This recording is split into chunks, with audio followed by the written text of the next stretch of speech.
CNN with a friend like Donald Trump, Theresa May doesn't need enemies. The president delivered an astonishing political knifing of the British Prime Minister on Thursday, comprehensively undermining her fragile position in Britain's tortuous negotiations on leaving the European Union and getting his visit to the country off to the most explosive of starts. In an interview with the Rupert Murdoch-owned newspaper The Sun, Trump said May had ignored his advice on Brexit. He praised former Foreign Secretary Boris Johnson, who has just walked out of her cabinet over the issue, and he said May's cherished hope of a free trade deal with the US would be killed off by her softened approach. Trump's comments represent a stunning intervention in British domestic politics, especially since they came at the end of a week in which she lost 3 ministers, including Johnson, who said her approach is a betrayal of a referendum vote to leave the EU. They are a fresh sign that Trump has no time for diplomatic niceties, is either oblivious to the political pressures that foreign leaders face or simply does not care about them and is willing to sow disruption wherever he goes in order to enhance his own outspoken political brand. They are also just the latest instance of Trump, who cozies up to foreign strongmen like Russian President Vladimir Putin and North Korea's Kim Jong-un, insulting or criticizing an allied leader. And they follow his belligerent performance at the NATO summit, where he demanded more defense spending from members and created new divisions in the Western alliance. For May, Trump's visit could not have got off to a worse start, at a time when her long-term political prospects are in serious doubt owing to a rebellion of some members of parliament from her Conservative Party over the terms of Britain's departure from the EU. The president's interview also amounted to a personal rebuke of his host. It broke just as Trump left a lavish black-tie dinner in his honor hosted by May at Blenheim Palace at the start of a visit that presents her with a deeply difficult test given Trump's unpopularity in Britain and her own wobbly political position. White House Press Secretary Sarah Sanders tried to put out the blazing controversy by saying Trump was grateful for a wonderful welcome in Britain. The president likes and respects Prime Minister May very much. As he said in his interview with The Sun, she is a very good person and he never said anything bad about her. But Trump's comments on the ultra-sensitive issue of Brexit will boost May's Conservative opponents, who want a complete split with all EU institutions, and will undermine her claims that her plan dishonors the hopes of Leave voters 2 years ago. The deal she is striking is a much different deal than the one the people voted on, Trump said in the interview, and added that he had told May to toughen up. I actually told Theresa May how to do it, but she didn't agree. She didn't listen to me. She wanted to go a different route. I would actually say that she probably went the opposite way. It was already clear that British hopes of a full free trade deal with the United States could be complicated by May's plan, since it envisages that Britain would observe European rules on goods and agricultural products.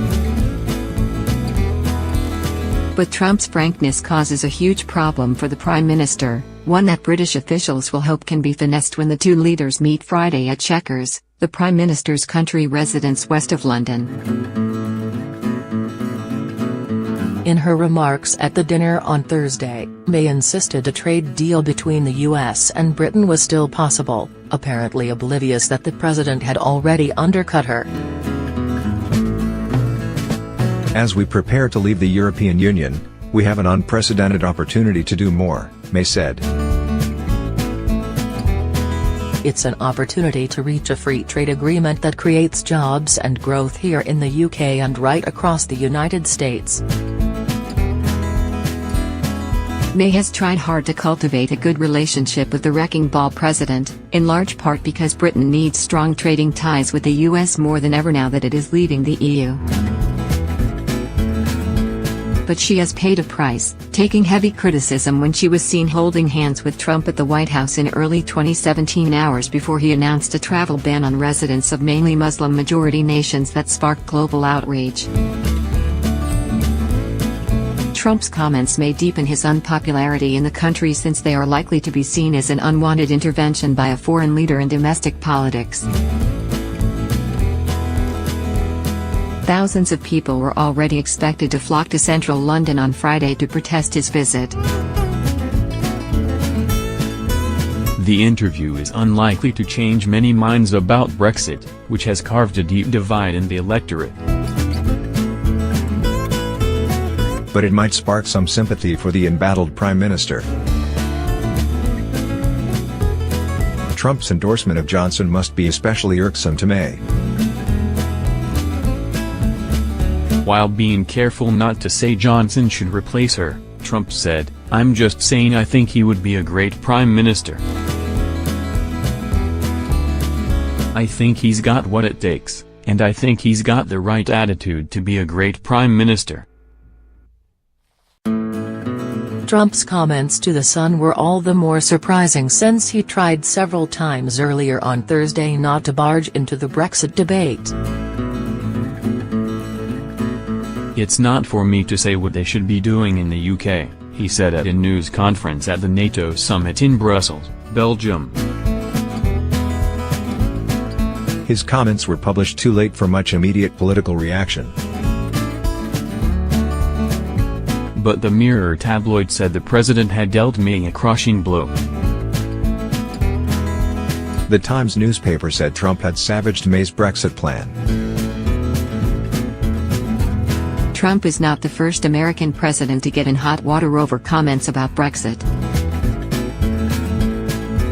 President Barack Obama warned in 2016 that Britain would have to get to the back of the queue for a trade deal with Washington if it went ahead and voted to leave the EU. At the time, Obama faced a surge of complaints that he was interfering in an issue that was none of his business, and Brexit campaigners said he was asking Britain to cede powers to the EU that he would never allow the United States to give up. Trump was a vocal supporter of Brexit, and he arrived in Britain in 2016 for a visit to his Scottish golf courses shortly after the referendum result was announced. He equated the vote to the same populist forces that powered his own anti-establishment election campaign. The president also had harsh words for London Mayor Sadiq Khan, with whom he wages a long-running feud. Khan approved an application by anti-Trump protesters for a permit to fly a blimp over London in the shape of a baby emblazoned with Trump's face. Trump said Khan had done a very bad job on terrorism and a terrible job in London. "I think he has done a bad job on crime. If you look, all of the horrible things going on there, with all of the crime that is being brought in." Trump did have complimentary things to say in the Sun interview about one person, Queen Elizabeth II, who he will meet for tea with First Lady Melania Trump at Windsor Castle later on Friday. If you think of it, for so many years she has represented her country, she has really never made a mistake. You don't see, like, anything embarrassing. She is just an incredible woman, Trump said.